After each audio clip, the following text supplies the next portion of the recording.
আসসালামু আলাইকুম।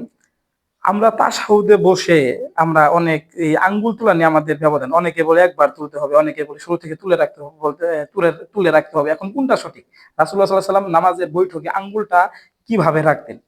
নবীজি আঙ্গুলটা যেভাবে রাখতেন এটা আপনি পাবেন নাসাই শরীফ ১১৫৯ নম্বর হাদিস। এই হাদিসটাতে আপনি পাবেন নবীজি তখন এই বাম হাত বাম উরুর উপর রাখতেন এবং ডান হাতটা ডান উরুর উপর রাখতেন। ডান হাত ডান উরুর উপর রাখার পরেই তিনি দোয়ার জন্য আঙ্গুলটা এরকমভাবে তুলে দিতেন। ঠিক আছে? রাখার পরেই তিনি যখন ডান হাতটা ডানুর উপর রাখতেন, রাখার পরেই দোয়ার জন্য আঙ্গুলটা তুলতেন শুরু থাইকা। নাসাই শরীফ ১১৫৯। আপনি এক্ষণ এটা চেক দেন হাদিসটা ঠিক আছে কিনা। আপনি এক্ষণ চেক দেন নাসাই ১১৫৯।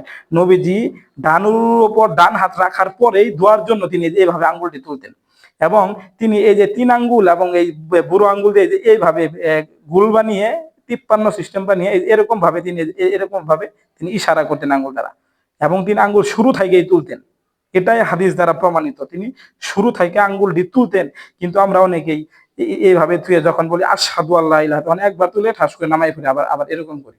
আবার অনেকে কি করি অনেকে আত্তাহিয়াতু পড়তে পড়তে যখন আশহাদু আল্লা ইলাহা বলি তখন থেকে আঙ্গুলটা এভাবে তুলে রাখি। না ভাই আপনার এইটাও সঠিক নয়।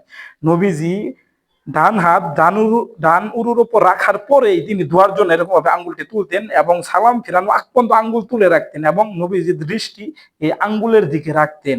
নবীজির দৃষ্টি কখনো এই আঙ্গুল অতিক্রম করতেন না।